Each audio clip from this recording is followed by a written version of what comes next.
Hello YouTube, welcome to a new Unity 3D space tutorial. So in this tutorial we've got an action-packed space tutorial. I don't even know what to call it, well, title-wise on YouTube, so I'll think of something later. But yeah, what we're going to do in this tutorial compared to last tutorials, we're kind of not going to touch the missile, but then again we kind of are. We've got lots of things. So one, we've got, well, I've got a new icon for the sword, for land, because that purple thing was really annoying. I really didn't like that, just on its own. So I went to weapon icons and I found this one here. It's a nice see-through sword. I don't know why it's brown there, but yeah, we need to get rid of that one, but we'll do that in the actual land eventually. I also went to a sound site and went to space and weapons, and I found the missile sound. So I figured we could add this to our missile. Either that one or this one, or finally this one. So we can choose one of them to add. We need to edit that. And another thing what I thought would be cool is we could add this target here to the ship, so when we click it, this target appears around them so we can see which ship we've targeted. Then if we click another one, it'll move to them, and it's really easy to do as well. But the only issue with that is I'll explain later on that one. So we'll start off at the beginning. So the missile fire. What I'm going to do is I'm going to right click and open, well, show an explorer then, and these are all in the description if you want them. So I'm going to edit this in Audacity. I really recommend, if you are using Unity, to get Audacity. It has saved my time, it saved me so much time trying to edit files in sounds for games, so it's big issue. You can't have a silent game. It's not very good. But yeah, so we'll drag missile sound straight into it and it'll import. I think you can get on Mac as well. So first thing we need to do is detect which sound we want. So do we want this one? You click and play. Maybe.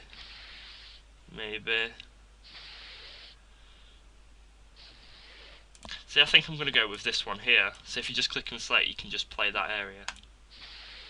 I'm going to go with that one. So what I'm going to do is all these flat lines are silence.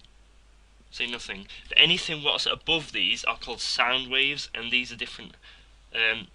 That's basically noise being played. So when I'm talking, you could actually see it. So if I press Control N to create a new one, I can show you. And then I talk, and you can see it bumps up sound. Then you can play back, and you will see. So that's basically what they are, if you didn't know that. Up the top is your length, so these are points, so half a second, so this is a second right now. So it's a second long, it's not very long, it's quite good. And the little ones down here are how loud they are. Most developers don't do it, but it's actually really helpful if you make all your sounds the same length, because if you've ever seen it in a movie or a TV show, they'll be talking really quietly, so you turn audio up and they're speaking really quietly. Then all of a sudden an explosion happens and you're deaf because you've woke up your neighbours and everything. It's not very helpful. Yes, they're trying to get the atmosphere, but it's annoying to keep having to touch the remote to turn it up and down to hear it. But yeah, so what I'm going to do is select the point there, and I'm going to click and drag everything before it and press the delete key. And I'm also going to do the same for after. So now we've only got that one left. That's simple. So we can go File, Export, and I'm going to export it as a WAV, and not in there obviously. Sounds, not there. So we'll go back to, wrong one. Okay, well, I'll import that back to Unity and then I'll join. So I've imported it back to Unity and it's there, and you can see if you click it, there's the sound waves, what we saw, and there's the real one. Much better. So we can now delete the other one, save room in our project. Perfect. So what we have to do now is actually make it play. Now there's two ways we can actually make it play. We can make it play from the actual missile, so when you spawn it goes and then we just make it disappear. And I think that's the way we're going to go. Or you could just play it off your ship like we do for everything else. So this one's a bit different, but it still works the same. So what I'm going to do is go to our resources and select our weapons and missile here. And I'm going to add an audio source to it.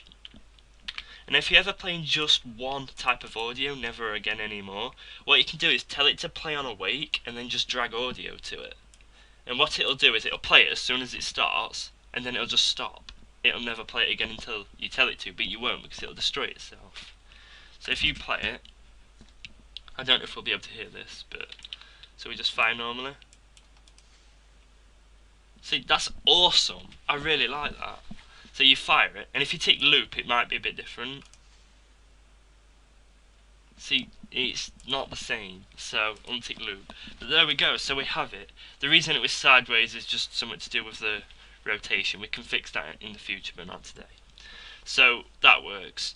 Another issue I want to address is the actual clicking of, well, not the clicking, I mean, if we select these and fire, you'll see that we get an error. I really like that missile thing, that's so cool. See you later. See, if you look back, it didn't give us an error this time, that sucks. We'll try again. Usually if it's moving it'll give you an error. The reason it didn't give us an error that time is because he was already alive. That's so cool. I really like that sound effect. But yeah, so it hits him and you'll see we get an error. Oh, that's so cool, it hit him again. But yeah, there's our error. And basically this error is saying your character needs to be non-kinematic to be able to move. It's a weird way to put it basically, but that's the way it is. So if you double click it, it'll come to this line here. Rigid body dot velocity move direction basically. In order to use normalized and be able to set velocity of a rigid body, it needs to not be kinetic or kinetic, whatever it is. So if you go to your rigid body here, you'll see that it's not actually kinetic, but when we kill it, we turn it on so it stops still. And basically it's saying it can't move while doing that. So you can actually fix this with one really good if statement. So if you just come above it and type if enemy life is more than or equal to 1, and then that's all you have to type, and then that error will never appear again. So basically it'll come down, if the enemy's life is more than 1, then push it forward, otherwise stop still. And then by the time the enemy's dead, which it happens down here, it'll scan it again and go, oh look, he's dead, skip it, and it'll work. So we'll get no more errors in that area. So we aim it on, click, and press 3, fire. And we just fire up here just to make it look funny.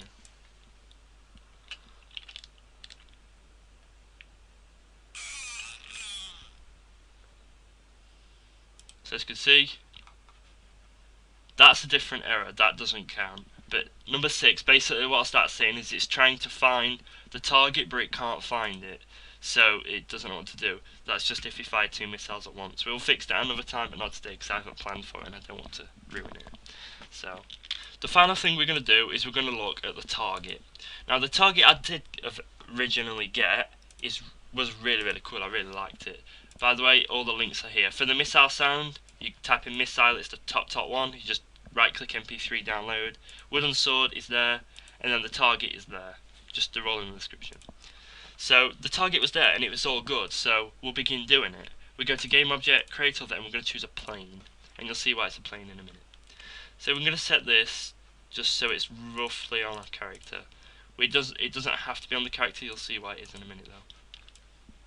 So there, then what we're going to do is we'll get rid of the mesh collider because it does not need a collider at all, and then we'll just drag target on top of it. Great, so it's a bit stretched, so let's just stretch it down a little bit on the z-axis. Perfect, right there it is. But it needs to be transparent so you can actually see through the target, but it already is transparent because I've done it before. So if transparent, diffuse, it's already transparent but it's not going. It's because the image is a JPEG. A JPEG or JPG, they do not handle transparency as one flat image. So in order to do that I had to trace it and redesign it, so turn that back to 1, and I did, and I got it here. Thank you to whoever designed it, I really did like it. I've put both links in the description for my new one and this one, and you'll see we now have a completely see-through one. It's some details I couldn't like recreate, like they had little targeting things around here that was really hard to recreate. So but that's the target we'll be using, and all we're going to do is tell it to look at the character at all times. So when we click on a target, we're going to move this, so we'll say target, and we'll call it icon here. We're going to GameObject.find target icon, and then assign it to the enemy's ship, and make it like not transparent, well, so you can see it, and then it will just make it look at the character 24/7. So if we type on here, look at, do we have any scripts? Yes we do, perfect. So we can assign that to there, and all we're going to do is assign it to our character. So this, no matter what, will be looking at our character. So a little demonstration, if we attach it to the red ship, and just make it 000, then we click play, you'll see no matter where the enemy ship goes, it will always look at us. Or not. But as you can see, it's not looking at us at all, and the reason it's doing it is because that's looking at us is basically we're looking at the side, so every time we fly around it we're just looking at its side. So in that case we need to give it a parent. So we need to give it a parent so that it will look at us. So we're going to go game object create empty, and I'm just going to actually call this one target icon, and call the other one, the actual object, target, and we can drag that inside, and we can set target to the video. So hopefully if we position it right, okay, 270, like that, hopefully now it should constantly look at our character. If not, we may have to play with the rotation.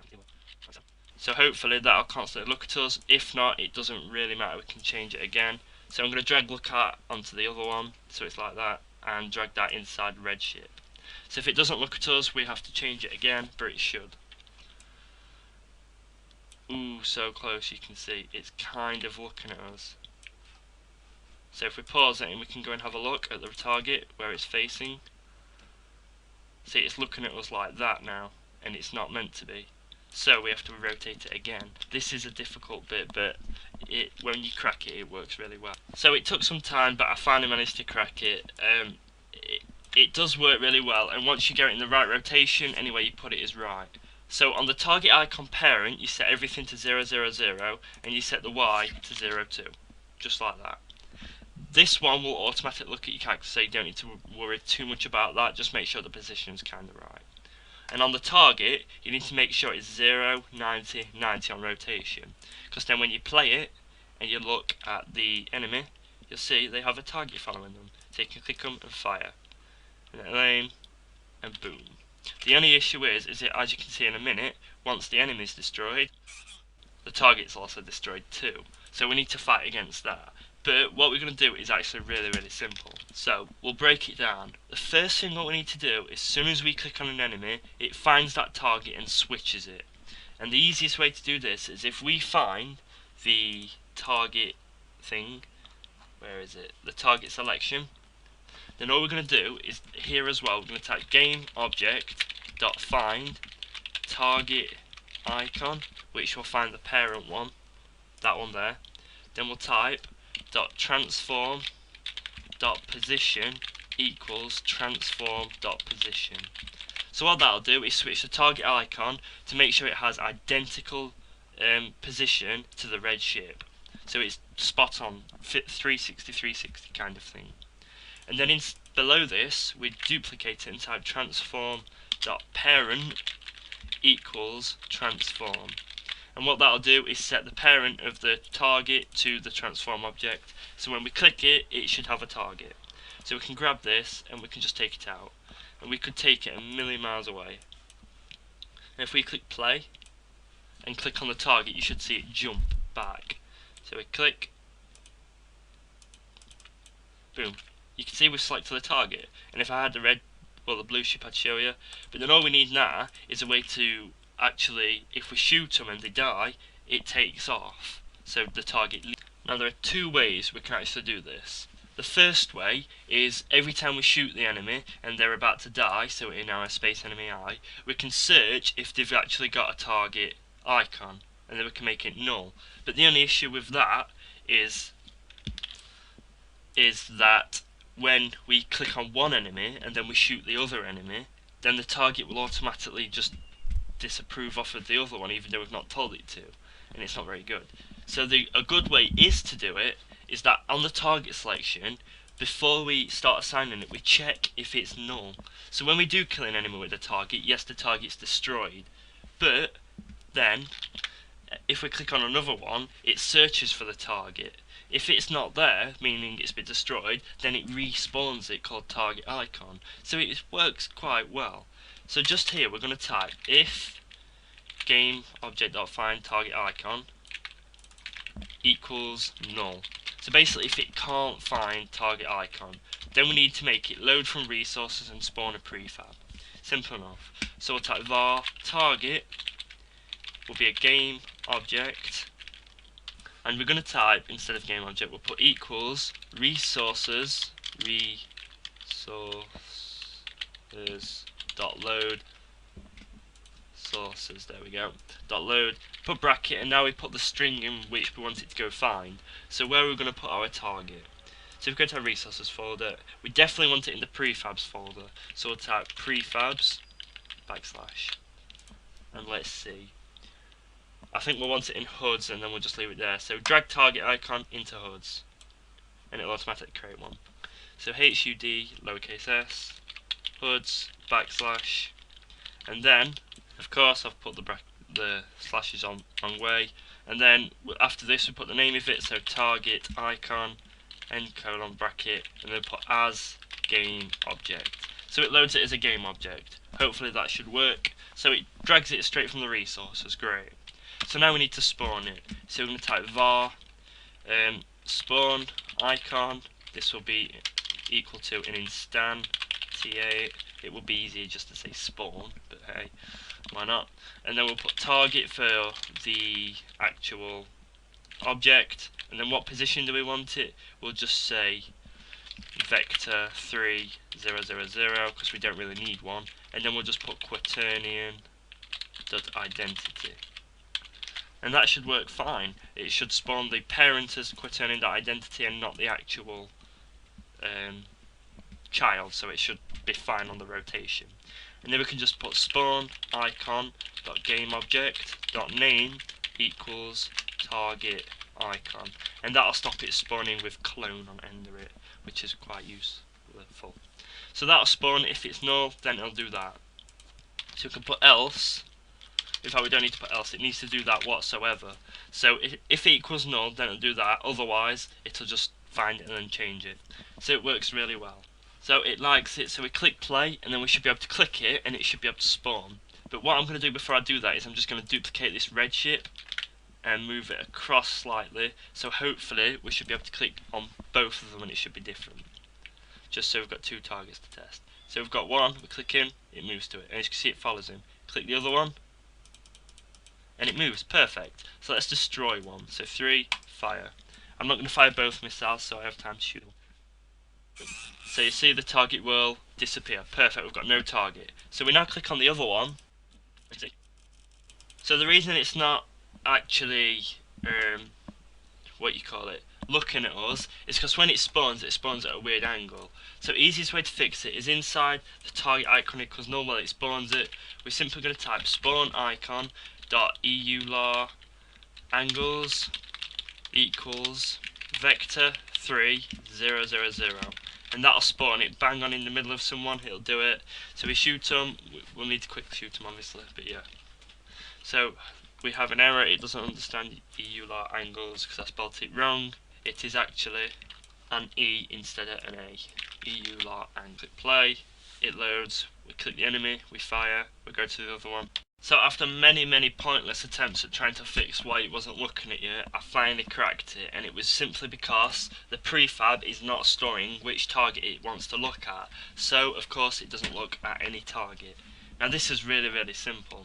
So we're going to select the look at script here, and we're going to rename it to look at player. So no matter what, it will look for the player. And we'll open it up, and we'll simply type up here function start bracket, and we'll type player equals game object dot find character dot transform. So that will fix the error with it, because basically every time it would spawn without a where's it gone? There. Without a prefab, so it'd be like, well, who do I look at? Nothing, face one way. And that's not what we wanted, that's why it wasn't working. So if we select this one here, go up and fire,